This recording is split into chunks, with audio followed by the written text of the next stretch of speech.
So get this, GLP-1s or semaglutide drugs have changed the game when it comes to shedding pounds. But while Ozempic or Wegovy or any of the other brands may help users lose volume in their bodies, we're also seeing a loss of volume in the face. So this is called Ozempic face. And plastic surgeons are seeing an uptick in patients saying they feel like they look older now with less fat in their face. So we wanted to talk to an expert. We have Dr. Ben Caughlin from Chicago. He's based here in Chicago.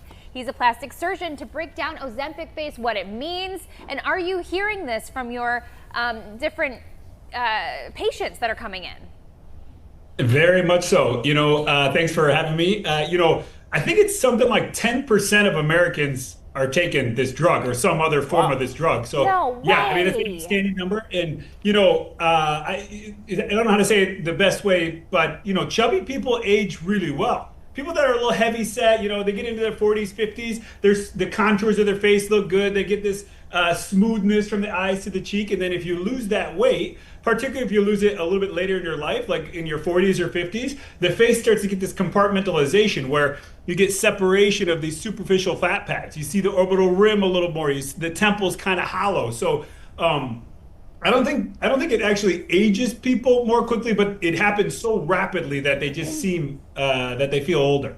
If it didn't happen as rapidly, if the weight loss was more gradual, would Ozempic face even be a thing, or is it because of the speed at which this weight loss is happening?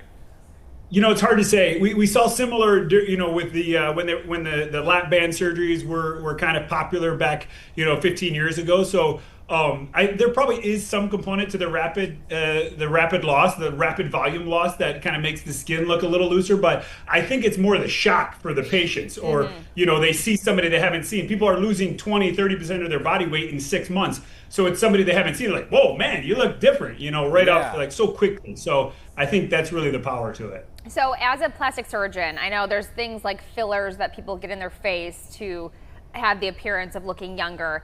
Is that the solution when people come to you and they want more fat in their face? What are you doing? Sucking it from other places and sticking it there? Yeah, that's the thing. I'm pretty skinny, and they call me the fat guy because you can take fat from anywhere you don't want it and revolumize the face. Of course, fillers are an option, but fat can be kind of one of the most natural ways to do it because, as I said, people that are a little bit chubbier, the face looks really nice as you age because it just helps kind of smooth that compartmentalization. So taking a little fat from the love handles, the thighs, depends where somebody doesn't want it, and we just kind of refill the face, kind of touch things up. It's a relatively easy procedure. You're awake. I mean, it's kind of simple. How prevalent is this right now? We actually all just heard this Ozempic face today before the segment, but it's the funny thing is we all kind of knew exactly what it meant.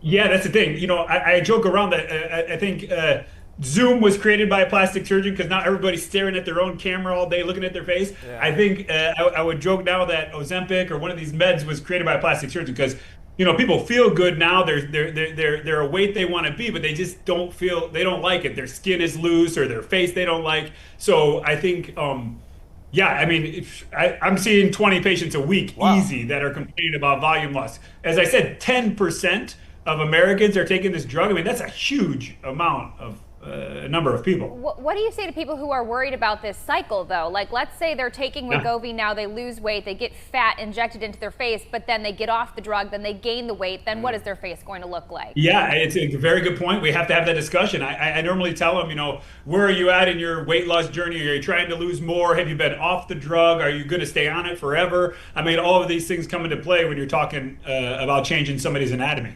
So yeah, it's a good point because a lot of people, most people are on the drug for more than a year, but a large majority of people, once they get off it, they kind of rebound at least a little bit. Sure. Okay, so what is the protocol when a patient comes to you to address this issue of what is being dubbed Ozempic face? Do you know where are the typical places on the face where you give them a little bit more help when it comes to volume?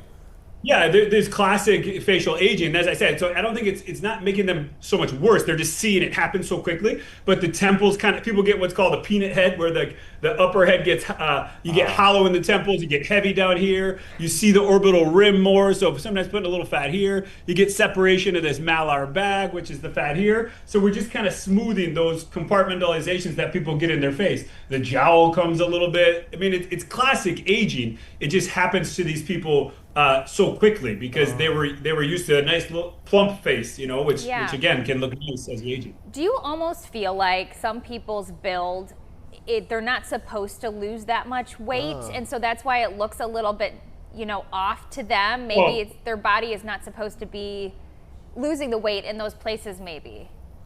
Yeah, I don't know if it's so much losing the weight. We're not supposed to be that big, typically. I mean, some people are really big, right? And our bodies aren't made to be that big. It's definitely losing so much weight so quickly is unnatural as well. So, we're probably going to learn so much more about this medication as things go on, right? As we learn, it's pretty new, relatively new for what we're dealing with. But there is a lot of people. It's probably the number one thing I'm seeing right now is some sort of facial fat, dystrophy that people are complaining about. Interesting. Okay, I am also told there's a phenomenon known as Ozempic butt. Okay. What? One thing I am familiar is we want fat in certain places and we don't want it in others. We want volume in certain places on our body. We don't want it in others. Okay. So let me ask you this, Dr. Caughlin. Some patients of the semaglutide drugs have mentioned changes in the arms and the legs. With regard to the term Ozempic butt, are you seeing volume loss beyond the face in your practice that needs to be addressed that people are doing? We are, of course. And the one thing that people are really seeing with this medication is there's a lot of muscle atrophy. So the buttocks it's a huge muscle, right? The gluteus maximus and minimus. So the muscle atrophy, people that are on these meds, they need to be on a really good high protein diet, at least, eating something, and then they need to be working out quite a bit. I think from the body perspective, from the arms, the legs, the butt, you can maintain a lot of it from from that protocol. Although, yes, fat, it does look good in the butt to a certain level for most people as aesthetic. Yeah.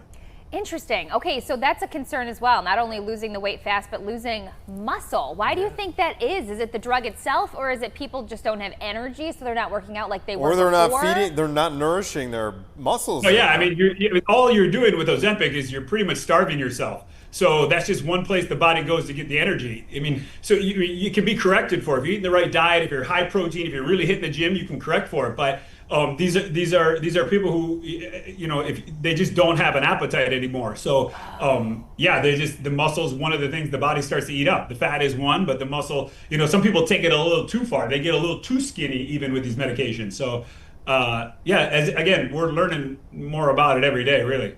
Could you speak to the person who may want to avoid getting in that situation in the first place? If they're considering the medications, is there a way to kind of proactively preserve your facial stuff, or is that kind of just not part of it? I would say, unfortunately for them, and fortunately for me, no, there's not a good way to focally preserve it. Again, the muscle tone, I think, is important. That's good. That's important overall, just for people to be healthy and stay strong. And as we age, muscle loss is a big factor. But you can't focally keep the fat anywhere on purpose. Going slow probably would be one key factor, I would say, and then getting somewhere and kind of maintaining that, whether you have to stay on the drug or you have to get into a new diet, a new exercise program. That's probably the number one thing, is to get there and just make yourself be happy and stay there, I think, is instead of the yo-yoing, as you mentioned.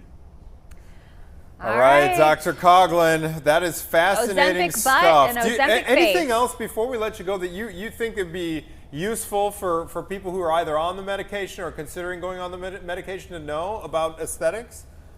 Aesthetics, it's hard to say. I think skincare is probably your number one thing you can do. If you can maintain good skin, that'll really help you. If the skin looks good and you have a little bit of this atrophy under there, we can work with it nicely. per the weight loss, you got to go into it eyes wide open, know what you're getting into, build a program, do it safely. There's a lot of clinics now that help people with it, from aesthetics, but also just making sure they're getting the weight loss done properly and maintaining it. Because I think the yo-yo effect, the losing, getting on it, getting off it, is probably a big part of the problem for people. Indeed. All right, Ben Caughlin. Fascinating stuff. Thank you, sir. Appreciate it. All right. Cheers. All right. Cheers to you. Yeah. Who knew? Busy man. 10%. You're starving yourself, he said. Yeah. No. Yeah. Your body's Exactly. just Because eating my itself. understanding of those drugs is that they Turn kind of off suppress the- that hunger. Yeah. They suppress that synapses. hunger thing, and so you can see how muscle atrophy or atrophy would be a byproduct of that if you're not nourishing after you do your workouts. So you've got to do it in a safe way. Yeah. Which I is wonder probably if you could hard. adjust, yeah, I wonder if you could adjust how much you take, like your dosage Yeah. maybe, like lower that, so maybe you're not losing so quick, or Yeah. you kind of have some sort of mind-stomach connection there. Right. It's very interesting. Well, to his point, once you get to a place where you're comfortable and you like what you see in the mirror, coming up with a plan to maintain as opposed to staying on it indefinitely where... Because you don't want to be taking drugs the rest of your life anyway, right? I mean, wouldn't not think so. ideally. Yeah, not ideally.